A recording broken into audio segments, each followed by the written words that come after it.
नमस्कार, आप देख रहे हैं छत्तीसगढ़ एक्सप्रेस। आपके साथ मैं हूं सौरभ जौहरी। चलिए करते हैं बुलेटिन की शुरुआत। प्रधानमंत्री नरेंद्र मोदी 7 जुलाई को छत्तीसगढ़ का दौरा करेंगे। यहां वो शासकीय कार्यक्रमों में शामिल होंगे। साथ ही रायपुर के साइंस कॉलेज मैदान में जनसभा करेंगे। और बीजेपी के प्रदेश अध्यक्ष अरुण साव ने यह कहा कि कार्यक्रम को ऐतिहासिक और यादगार बनाने के लिए सभी कार्यकर्ता पूरी ताकत से जुड़े हैं। उनका आगमन ऐतिहासिक होगा। कार्यकर्ता उत्साहपूर्वक पार्टी की गतिविधि को आगे बढ़ाएंगे। वहीं केंद्रीय गृह मंत्री अमित शाह की जिम्मेदारी को लेकर आबकारी मंत्री के बयान पर कहा कि आज कांग्रेस पार्टी घबरा गई और डरी है और इसी वजह से अनाप शनाप बोलने पर मजबूर है। कवासी लखनऊ मंत्री ने अपनी सरकार की उपलब्धि और कामों की जानकारी दें कि उन्होंने कितने वादे पूरे किए, क्या शराबबंदी हो गई, बेरोजगारों को रोजगार मिल गया, ये तमाम ऐसे सवाल किए। आगे कहा कि क्या महिला समूह का कर्ज माफ हुआ, क्या आज छत्तीसगढ़ की दुर्दशा जो कर रखी है उस पर बात की गई। प्रदेश सरकार में मंत्री हैं, सरकार की उपलब्धि पर चर्चा करें।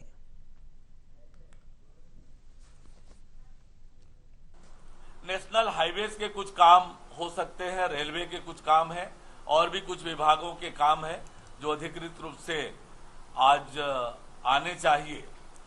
देखिए, जैसे आपने बात कही कि छत्तीसगढ़ सरकार ये वादे करने वाली है। पिछले जन घोषणा पत्र में 4 सिलेंडर मुफ्त में देने का वादा था, हुआ पूरा? मैं कितने ऐसे घोषणाएं गिनाऊंगा जिस सरकार ने पूरे नहीं किए और फिर से ये छत्तीसगढ़ की जनता को ठगने की तैयारी में है, पर छत्तीसगढ़ की जनता इनके वादों पर नहीं आने वाली। और इसी खबर पर ज्यादा जानकारी के लिए टोटल न्यूज के संवाददाता छत्तीसगढ़ रायपुर से हमारे साथ फोनलाइन पर जुड़ गए नीरज तिवारी। सीधे उनका रुख करेंगे। नीरज, प्रधानमंत्री नरेंद्र मोदी का 7 जुलाई को छत्तीसगढ़ का दौरा है। इस दौरे में क्या कुछ खास रहने वाला है, क्योंकि विधानसभा चुनाव भी नजदीक हैं, ऐसे में बीजेपी की रणनीति किस तरीके की रहेगी आगे? बिल्कुल सौरभ, 7 जुलाई को प्रधानमंत्री नरेंद्र मोदी छत्तीसगढ़ दौरे पर आ रहे हैं। सुबह 9 बजे वे रायपुर पहुंच जाएंगे और सुबह 10 बजे ही उनकी जनसभा होनी है। जानकारी ये निकलकर सामने आ रही है कि इस दौरान केंद्र सरकार के जो काम छत्तीसगढ़ में चल रहे हैं उनका वे शुभारंभ भी करेंगे। जिस तरह से सांसद अरुण साव जानकारी दे रहे थे सौरभ कि नेशनल हाईवेज के कुछ प्रोजेक्ट हैं जो चल रहे हैं, उसका भी शुभारंभ कर सकते हैं और इसके साथ ही जो रेलवे के कुछ काम हैं जो छत्तीसगढ़ में चल रहे हैं, राजधानी रायपुर में चल रहे हैं, उसका शुभारंभ प्रधानमंत्री कर सकते हैं। आज देर शाम तक जो है प्रधानमंत्री के कार्यक्रम की पूरी जानकारी जो है वो छत्तीसगढ़ आ सकती है और इसके साथ ही जो आम सभा होनी है रायपुर के साइंस कॉलेज मैदान में, इसके लिए तैयारियां भारतीय जनता पार्टी जोरों से कर रही है। 300 से ज्यादा कर्मचारी लगाए गए हैं पूरे तैयारियों के लिए।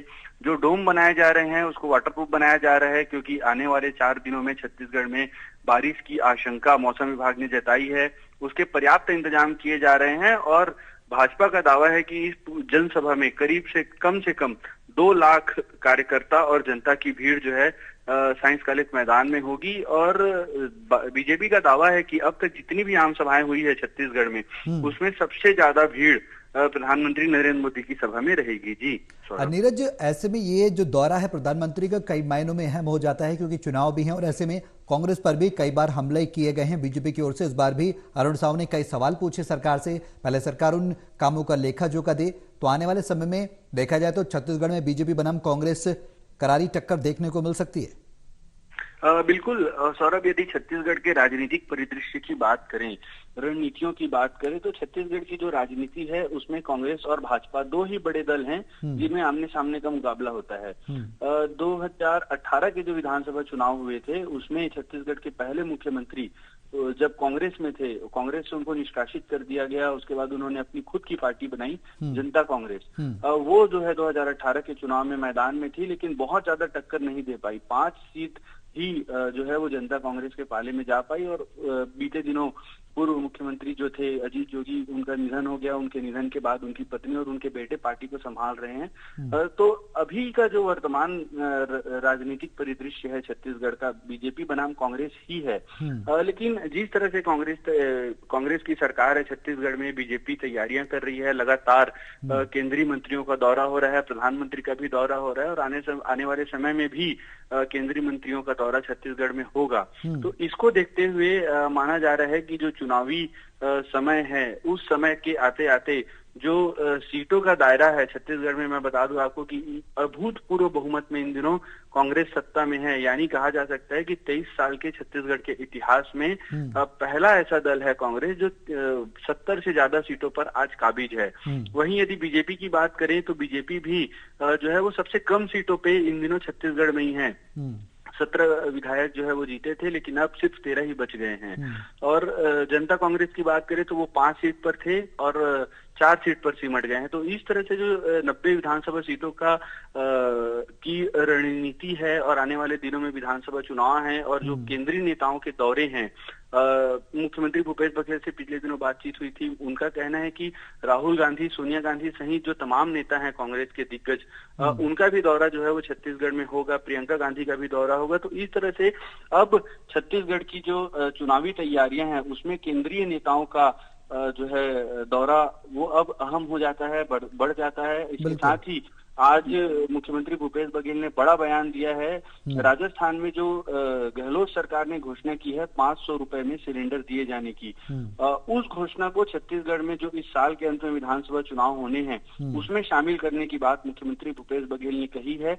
इसके ठीक बाद जो बीजेपी के प्रदेश अध्यक्ष हैं अरुण साव, उन्होंने सरकार को घेरा है और कहा है कि 2018 में जो कांग्रेस ने वादे किए थे 36 वादे, वो अब तक पूरे नहीं हुए हैं। पहले वो वादे पूरे हो जाएं, उसके बाद नए वादे जनता से करें। जी सौरभ, बिल्कुल ऐसे में देखना होगा कि आने वाले समय में किस तरीके की रणनीति रहती है और 7 जुलाई का जो प्रधानमंत्री का दौरा है इसमें क्या कुछ खास रहता है। हालांकि कांग्रेस और बीजेपी दोनों छत्तीसगढ़ में जमीन को मजबूत करने की कोशिश कर रही हैं। जाहिर सी बात है कि जो सरकार होती है, सत्ता में जो पार्टी होती है, वो अपने वादे गिनाती है, अपने काम गिना सकती है, लेकिन विपक्ष सवाल करता है और वही सवाल और टकराव की स्थिति इस वक्त देखी जा रही है। बहुत शुक्रिया नीरज तमाम जानकारी के लिए।